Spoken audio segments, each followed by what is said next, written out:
Hi and welcome everyone. Look at the clouds. You see the patches? The blurry spots beside Archimedes crater? Those are clouds, I do believe it. And I believe that these high elevated walls and the white we are seeing are the clouds that are reflecting from the sun. Everyone's so convinced that the moon is round, spherical, right? Bubble shaped.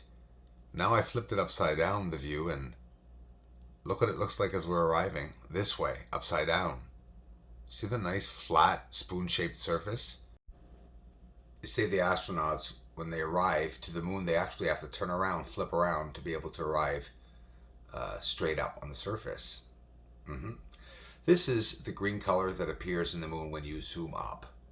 People have always, many of you, well, not you guys, you awesome people, but many people that come here that blast me and say that I'm adding color. There's no color needed to be added on the moon. It's the most colorful celestial object I've ever seen, and of course the only one we can see that close. We could see cloud cover over green surface with the light, I mean everything, moisture, rain, precipitation that could be thunder. Most of you will not see the difference that I'm doing right now as compared to the last video, unfortunately, but some of you will. The detail that I'm trying to take out, I'm going to extremes to be able to show it and to do so and to get in, to zoom in, to clarify what we're seeing. See, this is cloud cover. What looks like white snow is cloud cover. This is what I believe. As we zoom into Mons Argeas, to the left, we can see Basel crater there pretty nicely, actually. Rarely seen inside of Mare Serenitatis. Mons Argeas, this whole like area. At the back here, top right, these are all the structures I've shown in Mons Argeas video. Please look that up. We've looked at this in color, and now more intensely and slowly and closer, let's take a look at what this part of the footage was that we saw in the last video. This is cloud cover over a colorful surface. The overall color that's coming back are greens and blues. So we know there are people or an alien species visiting the moon.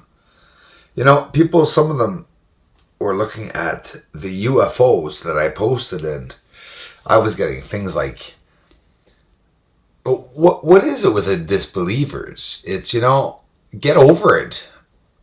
Get the hell over it, guys. Wake up. In the year 2018, and we're still looking at a moon with people on it, or a species on it, and we're thinking it's a bloody gray dusty ball. The ones who are thinking that are naive. Why? Because I've proven this.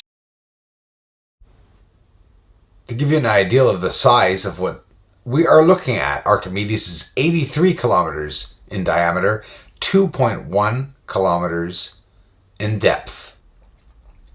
And Autolycus is a lunar impact crater. We're now located in the southeast part of Mare Imbrium, just west of Archimedes that we just saw.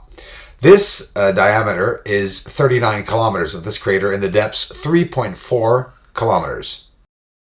Just north of Autolycus is Aristillus crater, which is in the eastern part of Mare Imbrium.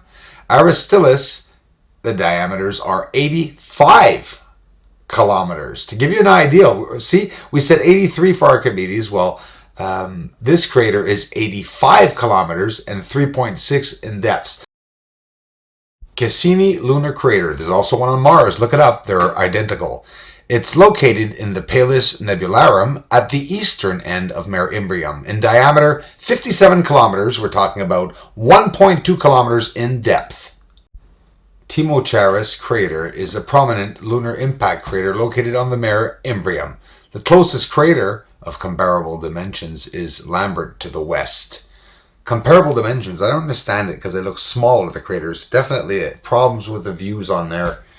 Timocharis is actually 34 kilometers in diameter and 3.1 kilometers in depth.